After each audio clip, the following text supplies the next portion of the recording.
house is actually a very strange place. I live on the 3rd floor with Holly. My older son Rob lives on the 2nd floor with my grandson Carter, who's part of this story. Carter's at the back here today, and he's now making it possible for us to explore the technology of multi-camera, multi-view filmmaking or video making.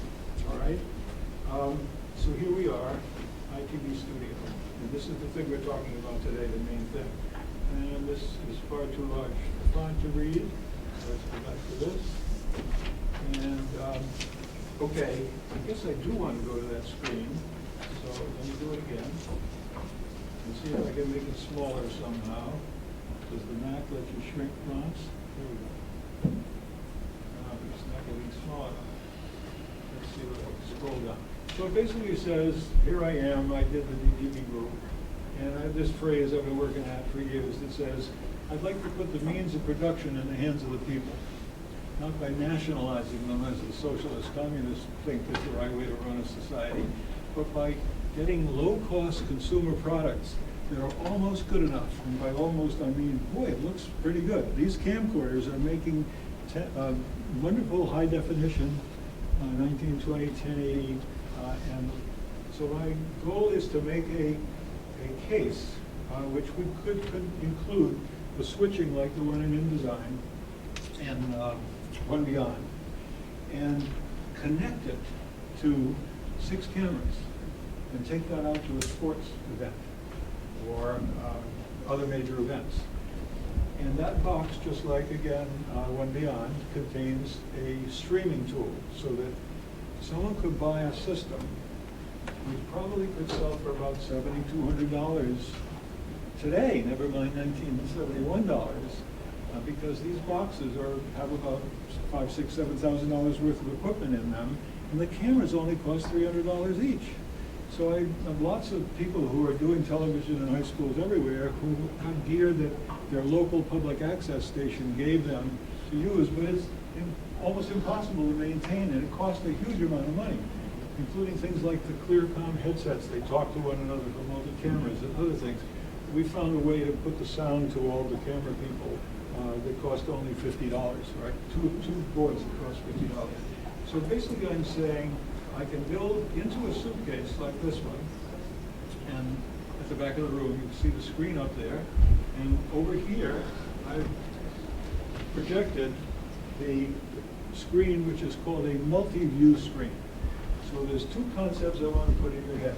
And I'd like to see tools out there that are cheap enough for people to have a multiple camera scene. A newsroom, for example. I'm trying to get the Harvey Crimson to have news at 6, and they work to produce a newspaper all day long. How many of you in high schools have a high school newspaper? 1, 2, not too many. There's a couple. So at the end of the week, or whenever you do your paper, Harvard does one every weekday, why not take the work that you put into that paper and go on the air and have anybody in your family, your friends, or somebody out in Czechoslovakia or somewhere, whoever is interested in you, you could be a television producer. And you don't have to get a deal with a broadcast network, you don't have to get a deal with a cable company. You are just what I call an independent, individual, internet television person. And that's why I'm calling what we're doing iTV. Although some of you may know iTV with a capital I, mine is with a lowercase I, and that's independent television in Britain. But that's our core piece of work, is this case. Inside it, it has the ability on the back side to plug in 6 cameras. We have some models that do 8 cameras, and we have this one particularly that does 4K. So it's future-proof and very powerful. How are we doing again? Not too bad. The second thing I've sort of got outside here, in case some of you have a chance to look at lunch, is an outdoor broadcast truck. Now, an OB truck, as they call it in the industry, is just a studio on wheels. When NBC Sports came to the Harvard-Yale game last fall, they brought 3 55-foot long vans, all interconnected, so they could run giant cables into the stadium and support 16 cameras. It turns out my truck can put two of my cases, like the one in this room and the ones that were in the other rooms that failed to work for some odd reason, they can put two cases, one end of the football field, other one at the other end of the football field, and my little system can support 16 cameras. And if students are running the cameras, it's kind of crazy. This will never happen. Too many. You couldn't get that many students together at the same time to do a job, right? So, nevertheless, it's a vision of someone who wants to be a multiple camera event producer. And it's easy to do the multiple cameras. The extra thing I want to add is what I call multi-view, and this is becoming the standard. Maybe we'll look at that in a minute. Now let's just take a minute to look at multi-view, because all of the this is a concept rather than a technology. It's a concept which I think got the attention of Pam and Jan, and they invited me to go to their expo, which the little brochure on their table is the expo, where we took our van and we took our system. And basically the concept is this. In television today, you have what's called the program director. You have the technical director who does the switching, listening to the program director. The program director is talking to camera people and saying, you know, camera 5, a little more headroom, nose room, you know, I'm not being framed properly, right? And it's a kind of a captain and a master and slaves environment. And so I think this concept of multi-view being shown to every camera person in this room. If one of you was to turn around your camera, you could show people, each one of these camera people are looking at the multi-view. So the first time Carter and I took this out, we took it in a Loeb Theater at Harvard. It was the first time in 30 years they gave us permission to film in that theater, because there's no photos, no videos, right? Nothing. They say, Bob, for theater, you don't understand the theater. We don't record it. The theater is ephemeral. When the curtain comes down, it's gone. I say, what about all the young kids who just had a beautiful experience? Why can't they have that in their portfolio somewhere? Why don't they get something to take home that the parents couldn't dump in Nebraska? So I've been fighting theater at Harvard, although Bob Scanlon is the assistant director, has gotten on my side lately. It's not clear we'll ever be able to do much with theater, and it's very complicated. It has to do with Screen Actors Guild and Actors Equity and the copyrights from the playwright. It turns out that the play that we did with 6 cameras, the director knew the playwright, and he sent us a letter. Harvard students can make a recording of my play, which is called Conspiracy. It was made into an HBO movie, and it's a fascinating thing. Anyway, I want to get off on that. Here's a view inside the van a little bit. The van has 8 monitors inside, 1 to show program, 1 to show the multi-view for the van itself, and 2 more monitors which show the 6 cameras at each end of the field. So I've got 6 cameras at each end. 2 of those feed into 2 of my inputs, and I get 4 more, and I've got 16 cameras. And this van, I bought a used Ford Transit for $11,000, and I've added another $6,000 or $7,000. And the cheapest van that does without any cameras and things is in the order of $100,000 today. They've just broken below $100,000. I know this can be done differently. If it isn't done according to the motion picture and television engineer's spec and with cables for broadcast and all, I know this can be done less expensively. So we have a microwave dish on top of the van, because what happens if you get out to the soccer pitch and there's no internet anyway? Soon you'll be able to just go with your cell phones, because already people are streaming. And the cell phone connections, like all technology, it's going to get better, right? If you can right now sort of do a YouTube at like 480, in a couple of years when you're a little older and you're in college, you're going to be doing high definition with your cell phone or the equivalent modem as your connection to YouTube. And YouTube is a very much a big part of the story, because when I first started to look into streaming, we worked with live stream. We paid them $50 a month for a year, $600, so we could stream. Then Ustream came along, offered free streaming, relatively speaking, but you couldn't send just one stream to them. You had to send them a mobile stream, a high definition stream, 4 different streams. YouTube said, just send us one stream. We'll prepare all the streams for all your audiences, and you know we're not going to charge you any money. In fact, if you let us put ads on it, we'll only keep 1/3. YouTube will give you 2/3 of any revenue that your program creates.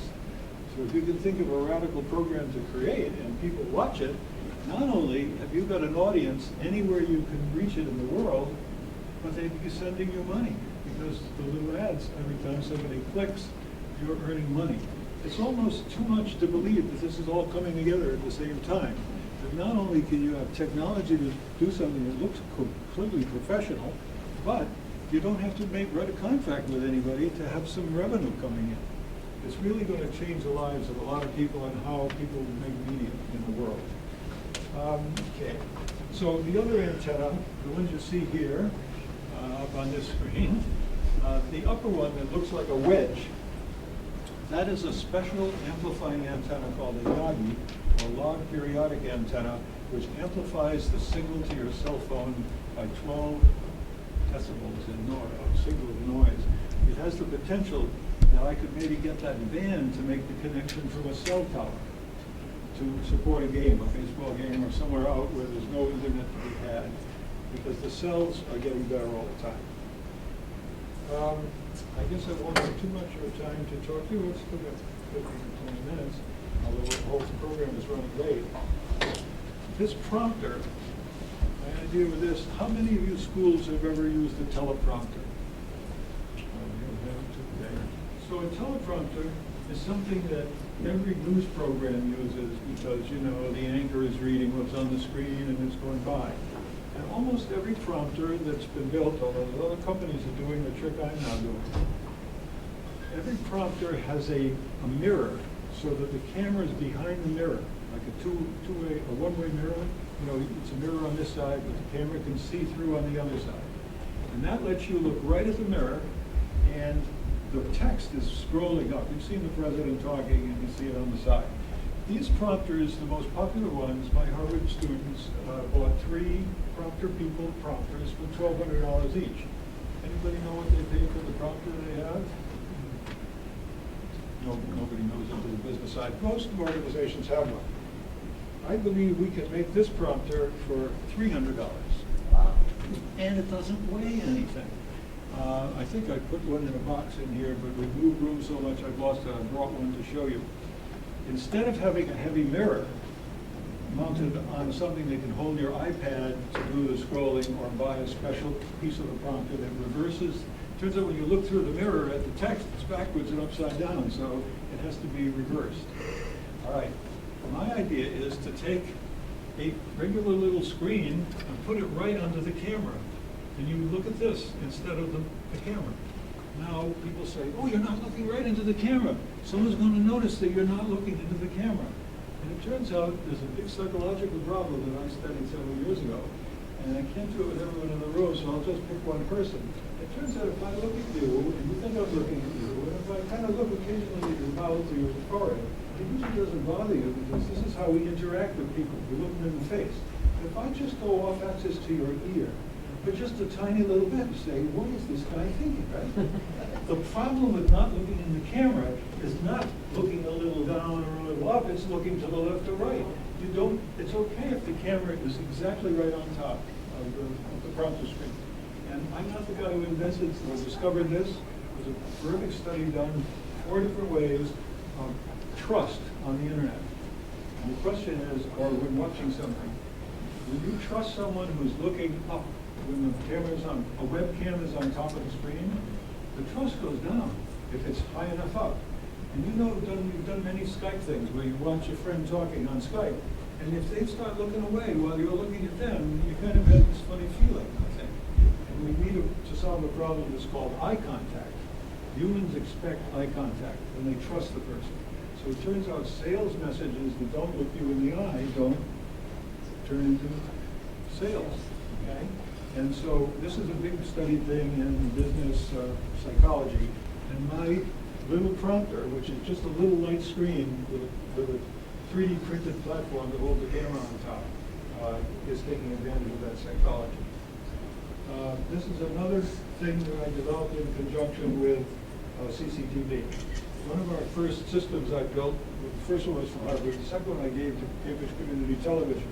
And Sean F.L., who's the tech director there, said, one of their problems is going out and doing a city council meeting or another panel meeting and so on, and not having enough camera operators. And we said, what if we had the ability to put 3 cameras on one tripod?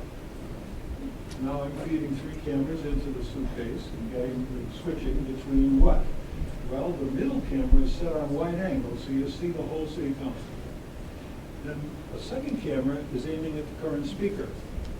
And if someone else starts talking, you back off to the wide shot, which is what we did at the Loeb Theater. We had one camera set on full stage. And whenever a student lost track of who was talking, we'd back up to the wide angle with 6 cameras. Let's go back to the Loeb for just a minute. Every student in the Loeb running a camera, just like the people working the cameras here, I told them nothing except this rule. If your camera is not on program and not on preview, I don't know who's doing preview at the moment, then you give us a better shot. So there was no talking to the operators. They're instead part of the creative process. You're in it to get a picture that we're going to use. We're not going to tell you what to do, because frequently in multi-camera work, those who've had some experience, you've got the program director saying, camera 3, what are you doing? Give me a better shot. And this talk about what better shot? So they get a better shot, but someone's already got that shot.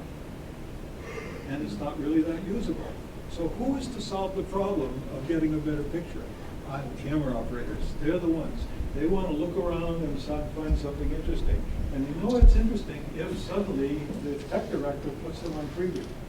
And that's the reward to them for being part of the creative process and giving them something. So this is a kind of an educational thing, because that's fundamentally what I am. So why are we back to the TriCam?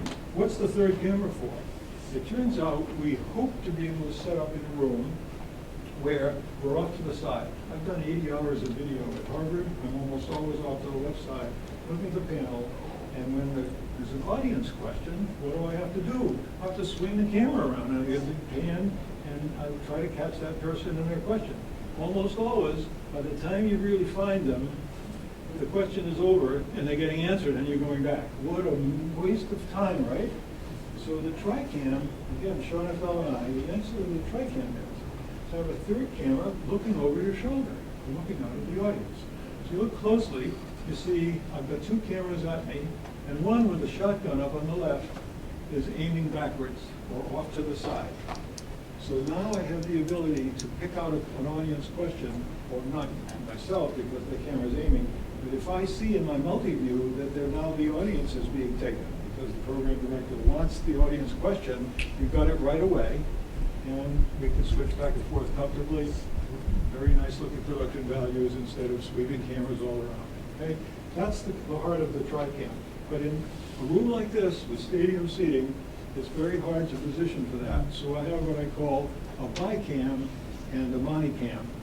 So I put 2 cameras on this system up front, one aiming at the presentation screen maybe, or at the speaker, and another one wide angle, and then cameras at this side of the room. In this case, I've got all individual monitors on each and every camera. So, what is our newsroom? This is the thing I'm trying to talk Harvard Crimson into using. You all know what a pedestal camera is in professional television. They're rolling around inside the studio and watching the sun colliding this way and showing all the dramatic stuff going on. What I've done is to take my teleprompter, and on top of it, I put 2 screens. The one that faces us is the program. Now, the talent sitting out in front of these newsroom setups can see themselves, so they know whether they're facing the right camera. In the old days, there's a director, and he's saying, this camera, and then they got tally lights, and you have to learn to recognize them. I'm noticing that when I sit someone down in front of my 2 or 3 newsrooms, and you're looking at the camera, and all of a sudden, you're looking this way, you realize it's because I'm in camera 3. and you just turn to camera 3, and it's perfectly intuitive. You don't have to train, the directors don't have to tell the actors what to do. It all seems to work very nicely. Okay? So on the back of this one, let me scroll down. Basically what you see in my newsroom is a prompter at the bottom, camera in the middle, and up top, 2 of my little 7-inch Lilliput style screens. One of them with showing the program what is on at the moment, the other one showing the multi-view to the camera operators. As I say, maybe you want to have that done with just playing. That's how. I guess I'm not sure I want to take too much more time, and I'd like to maybe if you've got some questions about what I'm doing, I'd rather do that. But there are on my iTV-Studio.com. I see I've got the mobile version has come up because Mark has his laptop set to a narrow screen size. We've got several other technologies I'm working on and pushing the envelope. I'm not sure I can do some of these yet, but we are building wireless cameras. And Carter, you want to try to show this, bring that one down? Yeah, sure. So the switching is going on with my grandson Carter, but we also have the ability to have the switching be done with an iPad. Most systems today do that. Can you light this guy up? No. No, light up? Okay, this is a battery-operated multi-view screen, which we can get going. But basically, let's look up at the screen together. There's my back right there, and I see my back is on camera 2. So, and it's nicely. Let's take that. The way I take it, I can dissolve it with this little iPad, or I can do just a cut back to the other one. Or I can find one of your cameras, like camera 3. Let's take camera 3. And basically the full control of the switcher could not be located anywhere in the room, which is really beautiful, because the suitcase can actually be closed up, hidden away, and someone in the room is being switcher, and someone else is maybe talking to them to the program director, because you need to separate those functions. You find it's highly stressful if you, like me, what should I do next? Why don't, let's see, I'll say what to do, and you can do it right here. So let's say, how about take camera 5, because I'm walking across. And you see the 5 button, there you go. And now if you want to preview another one, just did it. Yeah, you just did it. And then here's the little fader bar. And you can do an auto take, or you can do a direct cut. So once again, everything is getting wonderfully inexpensive.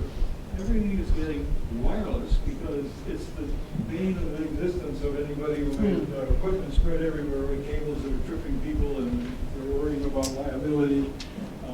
This is all going away. Your lives, you guys, I wish I was your age and could start again and do a dozen other fun things. It's going to be a lot easier and a lot less expensive. You're going to be able to produce wonderful things for the rest of us to look at. So Carter, what have I forgotten? Okay. I wish we had to go over. You went over broadcasting, right? I was focusing on switching. Yeah. I didn't really pay attention to what you were Okay, talking about. thank you. Let's see what's at the bottom. Let's go back to my slides. Where are they? There we go. Next, these concepts. So I've spoken to you about these concepts. The idea that multi-camera and multi-view now makes every person in the operation part of the creative team. Okay? And I mentioned the tri-cam, and maybe you need one bi-cam. By the way, I tried to buy this plate that could hold 2 or 3 cameras. I can't find it anywhere. Nobody makes such a thing. It needs to be at least 16 inches wide. I got a company that said they would machine them up for $50 each. Who's going to buy them? It cost me $50. Bi-cam is another story. You can get a 12-inch wide one, which is fine for 2 cameras. So if you want to put 2 cameras in the back of the room, $10 from China right now, or Amazon, whatever. The prompter, I mentioned it to you, and the psychology behind the beam splitting mirror we've already talked about. You've just seen the fact that I can switch with wirelessly from an iPad, from an ordinary program. And basically, that's it. I've got a tabular programming that works. This one didn't came on here, but I want to thank them first for inviting us out to the Media Resource Expo.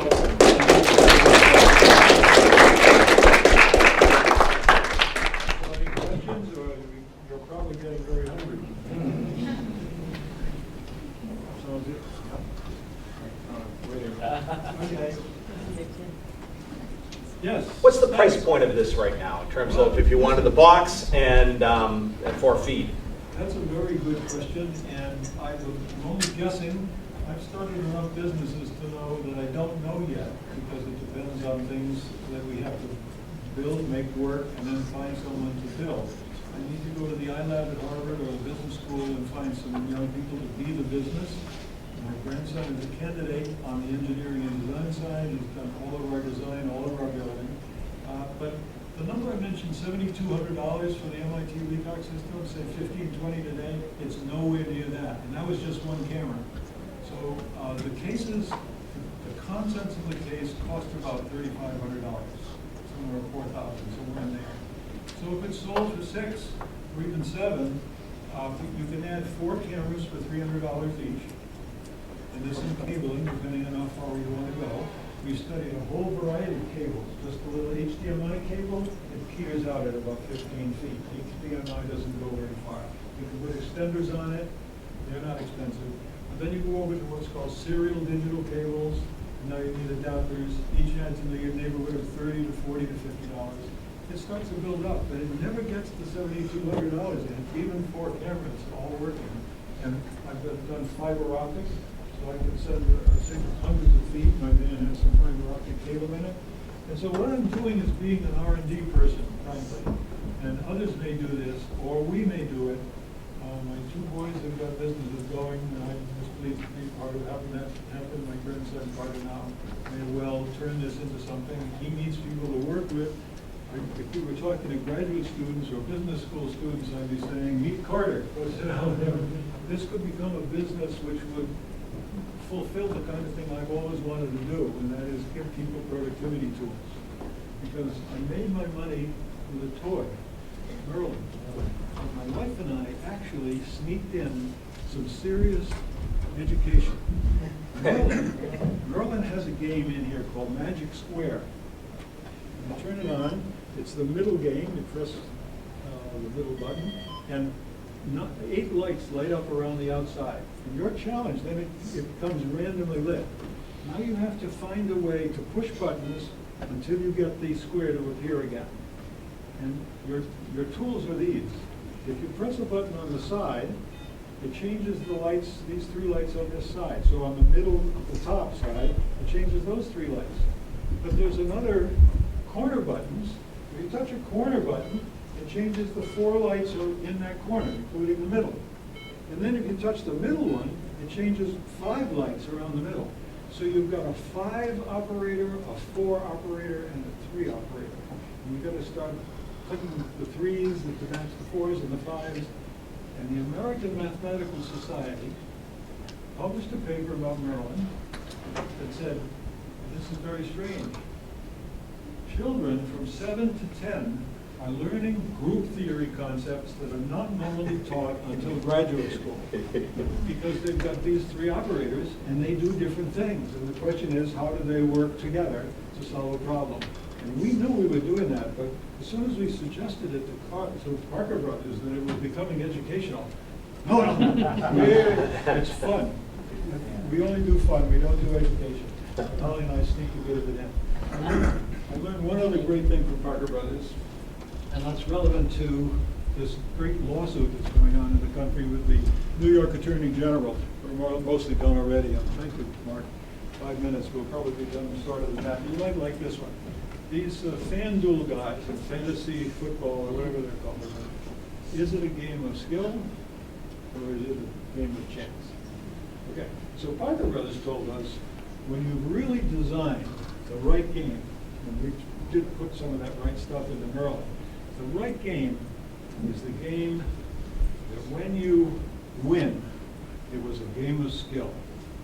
But when you lose, it was a game of chance. It's amazing insight. So thank you all very much.